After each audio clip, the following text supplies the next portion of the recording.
മാതാപിതാക്കളുടെ മേൽ ദുഷ്ടനുണ്ടാക്കിക്കൊണ്ടുവരുന്ന അതിരിനെ കെട്ടിയുള്ള ഇരുളിൻ്റെ വാഴ്ചകൾ പ്രബലപ്പെട്ടാൽ അത് നിങ്ങളുടെ തലമുറകളിലേക്ക് എഫക്റ്റ് ചെയ്യുവാൻ ഇടയാകും. ആ ബന്ധനങ്ങളെ ജയിക്കാനുള്ള അടുത്ത സ്റ്റെപ്പ് ഞാൻ എന്താണ് ചെയ്യേണ്ടത് എന്നുള്ള കാര്യം മനസ്സിലാക്കിക്കൊണ്ട് ചുവടുവെക്കുക. ബന്ധിക്കപ്പെട്ട് കിടക്കുന്ന ഒരു കഴുതയെക്കുറിച്ച് കർത്താവ് കിലോമീറ്ററുകൾക്കപ്പുറത്തു നിന്ന് വ്യക്തമായ ചില ദൂതുകളും ആലോചനകളും തൻ്റെ ശിഷ്യന്മാർക്ക് പറഞ്ഞു കൊടുക്കുന്നൊരു ഭാഗം നമുക്ക് വ്യക്തമായി മത്തായി എഴുതിയ സുവിശേഷത്തിൻ്റെ 21 അധ്യായത്തിലേക്ക് കടന്നു വരുമ്പോൾ കാണുവാൻ കഴിയുന്നുണ്ട്. പ്രിയരെ, അവിടെ നിന്ന് നമുക്ക് എന്താണ് അത് മനസ്സിലാക്കാൻ കഴിയുന്നത്? യേശു കർത്താവ് തൻ്റെ ശിഷ്യന്മാരോട് പറയുകയാണ്, നിങ്ങൾ എതിരെയുള്ള ഗ്രാമത്തിലേക്ക് ചെല്ലുവിൻ. അവിടെ കെട്ടിയിട്ടിരിക്കുന്ന ഒരു പെൺകഴുതയെയും അതിൻ്റെ കുട്ടിയെയും കാണും എന്ന് യേശു കർത്താവ് തൻ്റെ ശിഷ്യന്മാരോട് വ്യക്തമായി പറയുക. ഒന്നാമത്തെ കാര്യം ശ്രദ്ധിക്കണേ, കിലോമീറ്ററുകൾക്ക് അപ്പുറത്തുള്ള കാര്യം കർത്താവ് തൻ്റെ ശിഷ്യന്മാർക്ക് പറഞ്ഞു കൊടുക്കുകയാണ്. അങ്ങനെ തന്നെ അവരത് കാണുകയും ചെയ്യുന്നു. എന്ത് സംഭവിക്കുന്നത്? അവർ അവിടെ ചെല്ലുന്നു, ആ പെൺകഴുതക്കുട്ടിയെ അഴിക്കുന്ന നിമിഷത്തിൽ തന്നെ ചോദ്യമുയർന്നു, എന്തിനു വേണ്ടി ഇതിനെ അഴിക്കുന്നു?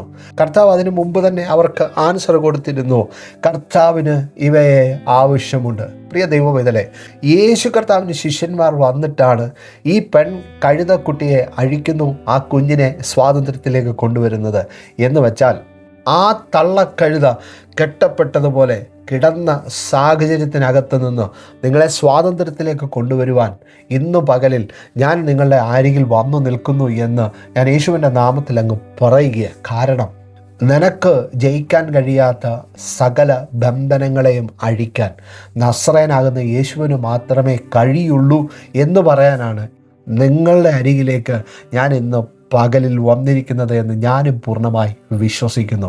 പ്രിയ ദൈവമേ, എന്താണ് ഇവിടെ സംഭവിക്കുന്നത്? കഴുതക്കുട്ടിയാണ് അവിടെ കെട്ടപ്പെട്ടിരിക്കുന്നത്. ആ കുഞ്ഞ് കഴുത കെട്ടപ്പെട്ടതായി കാണുന്നില്ല. എന്നാൽ ആ കുഞ്ഞ് കഴുതക്കുട്ടി അതിൻ്റെ പരിസരത്ത് തന്നെ നിലനിൽക്കുകയാണ്. അതിൻ്റെ പുറകിലൊരു രഹസ്യമില്ലേ? ആ രഹസ്യമാണ് ഞാൻ പറയാൻ ആഗ്രഹിക്കുന്നത്. മാതാപിതാക്കൾക്ക് എന്തെങ്കിലും ഒരു പ്രതിസന്ധി വന്നാൽ, രോഗം വന്നാൽ, ശാരീരിക ക്ലേശത്തിനകത്തിൽ കൂടെ പോകുന്നുവെങ്കിൽ പല വൈദ്യന്മാരെ കൊണ്ടുവന്ന് കാണിച്ചിട്ടും രക്ഷയില്ലാതെ ബന്ധിക്കപ്പെട്ടു പോയ സാഹചര്യങ്ങൾക്കകത്തുകൂടെ കടന്നു പോകുന്നെങ്കിൽ ഓർക്കുക, നിങ്ങളെ സ്നേഹിക്കുന്ന തലമുറകൾ, നിങ്ങളെ ആദരിക്കുന്ന, നിങ്ങളെ കരുതാൻ ആഗ്രഹിക്കുന്ന കുഞ്ഞുങ്ങൾ നിങ്ങളുടെ പരിസരം വിട്ടു പോകത്തില്ല. അപ്പോൾ എന്താ സംഭവിക്കുന്നത്? ആ തലമുറയ്ക്ക് ലഭിക്കേണ്ടുന്നതായ നന്മകൾ എവിടെയൊക്കെയോ നിങ്ങളിൽ കൂടെ ബന്ധിക്കപ്പെടുകയല്ലേ. എന്നെ കേൾക്കുന്ന മാതാവേ, പിതാവേ, നിങ്ങൾക്കൊരു പ്രതിസന്ധി കടന്നു വന്നാൽ നിശ്ചയമായും നിൻ്റെ തലമുറ ആ വിഷയത്തിനകത്ത് ഭാരപ്പെടാൻ തുടങ്ങും. അവൻ്റെ ജോലിയിൽ അവന് നല്ല രീതിയിലൊന്ന് കോൺസെൻട്രേഷൻ ചെയ്യാൻ കഴിയാതെ പലവിധമായ ഭാരങ്ങൾക്കകത്തിൽ, പ്രയാസത്തിനകത്ത് കൂടെ അവൻ കടന്നു പോകാനുള്ള സാധ്യതകളുണ്ട്. മാതാപിതാക്കളുടെ മേൽ ദുഷ്ടനുണ്ടാക്കിക്കൊണ്ടുവരുന്ന അതിരിനെ കെട്ടിയുള്ള ഇരുളിൻ്റെ വാഴ്ചകൾ പ്രബലപ്പെട്ടാൽ അത് നിങ്ങളുടെ തലമുറകളിലേക്ക് എഫക്റ്റ് ചെയ്യുവാൻ ഇടയാകും. അങ്ങനെയെങ്കിൽ ഈ ദിവസം വിളിച്ചു പറയണം, നസ്രയനാകുന്ന യേശുവിൻ്റെ നാമത്തിൽ എൻ്റെ സകല ബന്ധനങ്ങളെയും അഴിക്കുവാൻ യേശു കർത്താവ് മതിയായവരാണ്. എനിക്കൊരു ദൈവമുണ്ട്, ആ ദൈവം എൻ്റെ ബന്ധനങ്ങളെ പൂർണ്ണമായും അഴിച്ചു കളയും എന്ന് പൂർണ്ണമായും വിശ്വസിക്കുന്ന തലത്തിൽ നീ വീണ്ടും വീണ്ടും പ്രാർത്ഥിക്കുക. ഒരു പ്രത്യേക പ്രയാസത്തിനകത്തിൽ കൂടെ കടന്നു പോകുന്നു എങ്കിൽ നിശ്ചയമായും പറയട്ടെ, വീണ്ടും വീണ്ടും ആവർത്തിച്ച് പ്രാർത്ഥിക്കുക. പ്രാർത്ഥിച്ചിട്ട് കർത്താവിനോട് പറയുക, കർത്താവേ, ഈ പ്രതിസന്ധിക്കകത്ത് നിന്ന് ജയിക്കുവാൻ എൻ്റെ ജീവിതത്തിൽ എന്തെങ്കിലും നിലകളിലുള്ള ഒരു കുറവ് ഉണ്ട് എങ്കിൽ ആ കുറവിനെ നികത്തുവാൻ പരിശുദ്ധാത്മാവെ എന്നെ ഒന്ന് സഹായിക്കണം. ഉച്ചി മുതൽ ഉള്ളംകാല് വരെ യേശുവിൻ്റെ തിരുരക്തത്താൽ എന്നെ ഒന്ന് ശുദ്ധീകരിക്കണമേ എന്ന് നീ യഥാർത്ഥമായി പ്രാർത്ഥിക്കുന്നുവെങ്കിൽ നിശ്ചയമായി ഞാൻ പറയാം, അവിടെ നിന്ന് നിൻ്റെ ജീവിതത്തിൻ്റെ മേൽ ആ വിടുതൽ ആരംഭിക്കും. നിൻ്റെ മേൽ ആ വിടുതൽ ആരംഭിച്ചാൽ നിങ്ങൾ സ്നേഹിക്കുന്ന ആ തലമുറയിലേക്കും ആ അസാധാരണമായ വിടുതലുകൾ പുറപ്പെടുക തന്നെ ചെയ്യും. അതാണ് ദൈവത്തിൻ്റെ വചനത്തിൻ്റെ ഉറപ്പ്.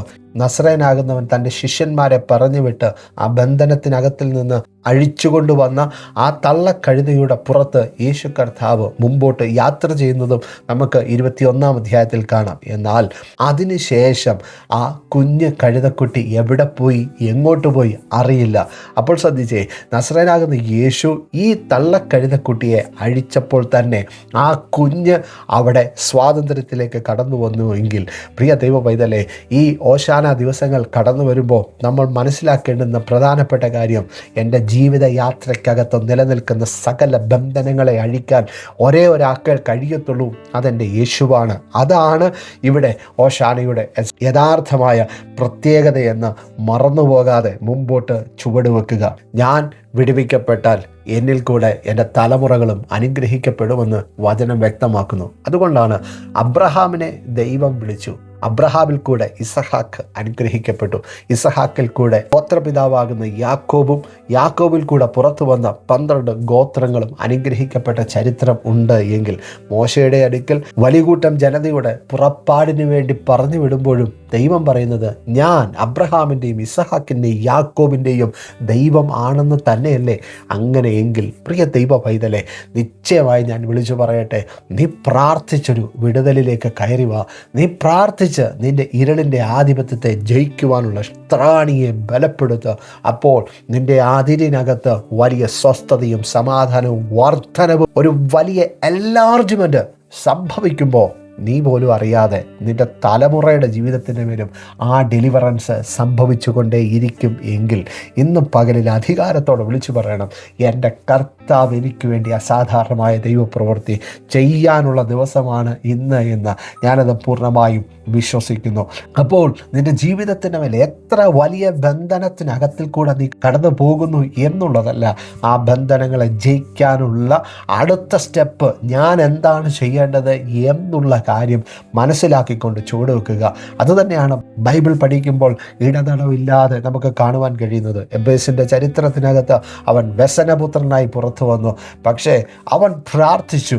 അവൻ്റെ പ്രാർത്ഥന ദൈവം കേട്ടു. അവന് അസാധാരണമായ ഡെലിവറൻസ് സാധ്യമായി തീർന്നു. പ്രിയ ദൈവ പൈതലേ, ഇതുപോലെ യാക്കോബ് പ്രാർത്ഥിച്ചു, കർത്താവേ, നീ എന്നെ നിശ്ചയമായി അനുഗ്രഹിക്കണം. എന്താ സംഭവിക്കുന്നത്? യാക്കോബിൻ്റെ ജീവിതത്തിൻ്റെ മേൽ ആ വലിയ അനുഗ്രഹം സാധ്യമായി തീരുവാനിടയായി. രാജ്യത്തെ തകർത്ത് കളയുവാൻ വേണ്ടി യുദ്ധം മുമ്പിൽ കടന്നു വരുമ്പോൾ ആസ എന്ന് പറയുന്ന രാജാവ് മുഴങ്കാൽ മടക്കി കർത്തൻ്റെ സന്നിധിയിൽ പ്രാർത്ഥിച്ചു, കർത്താവെ, ബലവാനും ബലഹീനനും തമ്മിൽ കാര്യം ഉണ്ടാകുമ്പോൾ സഹായിപ്പാൻ അവിടെ നിന്നല്ലാതെ ആരുമില്ല. ആ പ്രാർത്ഥനയ്ക്ക് അസാധാരണമായ ദൈവത്തിൻ്റെ പ്രവൃത്തി വെളിപ്പെട്ടു എങ്കിൽ, പ്രിയ ദൈവ പൈതലേ, എന്തിനാ നീ മടിക്കുന്നത്? കർത്താവിൻ്റെ സന്നിധിയിലേക്ക് കയറി നിന്നിട്ട് പറ, അപ്പാ, എന്നെ സഹായിപ്പാൻ ആരോരുമില്ലാത്ത ഈ കാലഘട്ടത്തിനകത്ത് എൻ്റെ കണ്ണുനീര് കാണുന്ന ഒരു ദൈവമുണ്ട് എന്ന് ഞാൻ വ്യക്തമായി മനസ്സിലാക്കുന്നു. അതുകൊണ്ട് തന്നെ ആ ദൈവത്തിൻ്റെ പ്രവൃത്തി എൻ്റെ ജീവിതത്തിൽ അതൊന്ന് ശ്രേഷ്ഠതയേറിയ നിലയിൽ വെളിപ്പെട്ട് വരണമേ എന്ന് ആത്മാർത്ഥമായി നീ പ്രാർത്ഥിക്കാൻ തയ്യാറാകുന്നുവെങ്കിൽ, നിശ്ചയമായും നിൻ്റെ ബന്ധനങ്ങളെ അഴിച്ചുവിടുവാൻ, നിൻ്റെ ജീവിത സാഹചര്യങ്ങൾക്കകത്തിൽ അസാധാരണമായ ഡെലിവറൻസിനെ കൈമാറുവാൻ എൻ്റെ ദൈവം ശക്തനാണ് എന്ന് പൂർണ്ണമായും ഞാൻ ഈ വചനത്തിനകത്തിൽ കൂടെ നിങ്ങളോട് വിളിച്ചു പറയുകയാണ്. നിങ്ങളുടെ ജീവിതയാത്രയ്ക്കകത്ത് ഇന്നു മുതൽ ആ വലിയ ദൈവിക അനുഗ്രഹങ്ങൾ ശ്രേഷ്ഠമായി ഉണ്ടാകട്ടെ എന്ന് ഞാനും പ്രാർത്ഥിക്കുകയാണ്. ഗദരദേശത്ത് പൈശാചിക ശക്തിയാൽ പിടിക്കപ്പെട്ടവനെ എത്രയൊക്കെ പിശാച് തകർത്ത് കളയുവാൻ വേണ്ടി ശ്രമിച്ചു. അവൻ്റെ ജീവന് നേരെ എത്ര ആഴമായിട്ടാണ് വെല്ലുവിളിച്ചത്. ആയിരക്കണക്കിന് ഭൂതങ്ങൾ അവൻ്റെ ശരീരത്തെ ദണ്ഡിപ്പിച്ച് തകർത്ത് കളയുവാൻ വേണ്ടി ശ്രമിച്ചിട്ടും അത്രയും വലിയ പ്രതിസന്ധിയുടെ നടുവിലും നസറേനാകുന്ന യേശു ചെന്ന് അവനെ പൂർണ്ണ അളവ് സ്വാതന്ത്ര്യത്തിലേക്ക് കൊണ്ടുവന്ന് അവനെ കർത്താവിൻ്റെ ശിഷ്യനാക്കി മാറ്റി എങ്കിൽ, പ്രിയ ദൈവവേദലേ, നീ എന്തിനാണ് ഇന്നിൻ്റെ വിഷയത്തിനകത്ത് ഭാരപ്പെടുന്നത്? കർത്തൻ്റെ സന്നിധിയിൽ പറ, അപ്പാ, സഹായിപ്പാൻ അങ്ങല്ലാതെ ആരുമില്ല. അങ്ങയുടെ കാൽക്കലേക്ക് ഞാനിത് പൂർണ്ണമായി എന്നെ സമർപ്പിക്കുന്നു, എൻ്റെ കുടുംബത്തെ സമർപ്പിക്കുന്നു എന്നുള്ള യഥാർത്ഥമായ പ്രാർത്ഥന നിൻ്റെ ജീവിതത്തിൻ്റെ മേൽ വെളിപ്പെട്ടാൽ നിശ്ചയമായി ഞാൻ പറയട്ടെ, ഒരാർപ്പുവിളി മുഴങ്ങുന്നുണ്ട്. നസറേനാകുന്ന യേശുവേ, കർത്താവിൻ്റെ ജീവിതത്തിൻ്റെ മേൽ ആ ഡെലിവറൻസുകൾ കൈമാറുമ്പോൾ എനിക്ക് ആ കർത്താവിനെ സ്തുതിക്കാതിരിക്കാൻ കഴിയത്തില്ലെന്നേ. അപ്പോഴാണ് ജനം വസ്ത്രങ്ങൾ ഊരി ആ യേശുവിൻ്റെ യാത്രയിൽ മുമ്പിലേക്ക് ഇരിക്കുകയും അനേക കുരുത്തോലകൾ ആ വഴിത്താരകളിലേക്ക് എറിഞ്ഞിട്ട്, ദാവീദ് പുത്രന് ഹോശാന കർത്താവിൻ്റെ നാമത്തിൽ വരുന്നവന് ഓശാന, അത്യുന്നതങ്ങളിൽ ഓശാന എന്ന് അവർ ആർത്താർത്ത് പാടിയത് ഈ അസാധാരണമായ ഡെലിവറൻസ് ലഭിച്ചത് കൊണ്ടല്ലേ? അങ്ങനെയെങ്കിൽ പ്രിയ ദൈവവേദലേ, ആ യേശു കർത്താവ് നിൻ്റെ ജീവിതത്തിൻ്റെ മേൽ ചെയ്യുന്ന സകല വിടുതലിനും എന്ത് ചെയ്യണം? കർത്തൻ്റെ സന്നിധിയിൽ നന്ദിയുള്ളവരായിരിക്കുക. ആ ദൈവം നിശ്ചയമായും നിനക്ക് വേണ്ടിയും അത്ഭുതങ്ങളെ പ്രവർത്തിക്കും. നമുക്ക് ഈ ദിവസങ്ങളിൽ ഒരുമിച്ച് കർത്തൻ്റെ സന്നിധിയിൽ പ്രാർത്ഥനയോടെ മുമ്പോട്ട് പോകുവാൻ കർത്താവ് നമ്മെ ഓരോരുത്തരെയും സഹായിക്കട്ടെ. ഈ കേട്ട വചനത്തിൽ കൂടെ പകരപ്പെട്ട ബലത്തോടെ നിങ്ങൾ മുമ്പോട്ട് ചുവടുവെക്ക്. കർത്താവ് നിങ്ങളെ നിരാശയിലേക്കല്ല, വിജയത്തിലേക്ക് കൊണ്ടുവരിക തന്നെ ചെയ്യും. I bless you in Jesus name. ദൈവത്തിൻ്റെ മഹത്വമുള്ള ഭുജത്താൽ നിങ്ങൾ ഈ ദിവസം തന്നെ അസാധാരണമായ വിടുതലിലേക്ക് പ്രവേശിക്കുകയും ചെയ്യട്ടെ. ആമേൻ, ആമേൻ, ആമേൻ.